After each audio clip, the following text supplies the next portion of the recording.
Hi అందరికీ, welcome back to Bujjamma ఇంటి వంట.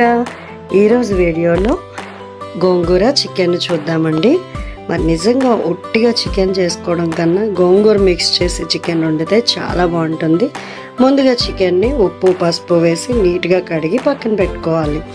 మరి ఉప్పు పసుపు వేసినప్పుడు కొంచెం మనకి ఆ నీసు వాసన అది రాకుండా ఉంటుంది, బాగుంటుంది. నెక్స్ట్ గోంగూరని శుభ్రం చేసుకొని కాడలు లేకుండా గోంగూరని తీసుకొని ఇది కూడా పక్కన పెట్టుకోవాలి.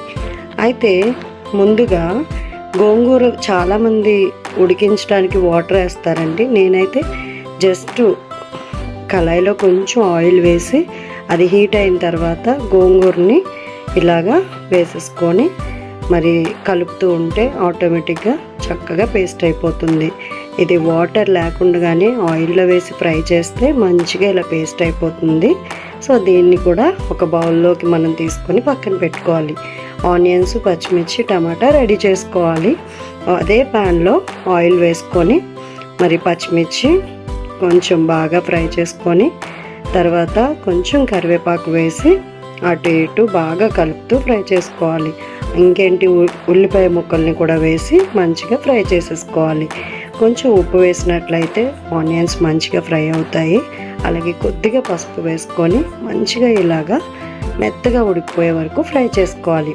తర్వాత కడిగి పెట్టుకున్న చికెన్ కూడా వేసేయాలి. చికెన్ వేసి మనం మిక్స్ చేసి మూత పెట్టి మగ్గించుకోవాలి. ఎందుకంటే చికెన్లో వాటర్ అంతా కూడా వచ్చేసి మనకి మంచిగా చికెన్ కుక్ అయిపోతుంది.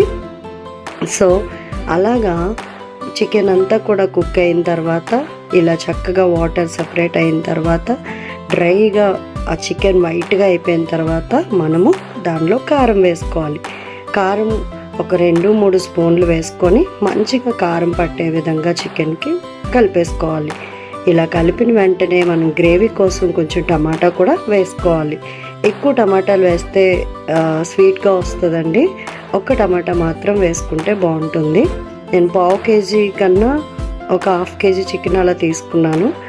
సో దానికి ఒక టమాటా అయితే సరిపోతుంది. తర్వాత టమాటా వేసిన తర్వాత కొంచెం వాటర్ పోసుకొని మంచిగా కుక్ చేసుకోవాలి. ఒక్క 2-3 మినిట్స్ కుక్ అయిన తర్వాత ముందుగా రెడీ చేసి పెట్టుకున్న ఆ గోంగూర పేస్ట్ని కూడా వేసేయాలి. ఇది మంచిగా వేసి బాగా మిక్స్ చేసుకొని మంచిగా కలుపుకోవాలి. మిక్స్ చేసినప్పుడు గోంగూర కూడా ఆల్రెడీ బాయిల్ అయింది కాబట్టి పేస్ట్ కూడా నీట్గా అయిపోయింది కాబట్టి ఆకులుగా కనిపించదు. అంతేనండి, ఒక్క 5 మినిట్స్ తర్వాత దించుకుంటే కూర రెడీ అయిపోయింది. ఇది వేడి వేడి అన్నంలో వేసుకుంటే చాలా బాగుంటుంది. Thank you.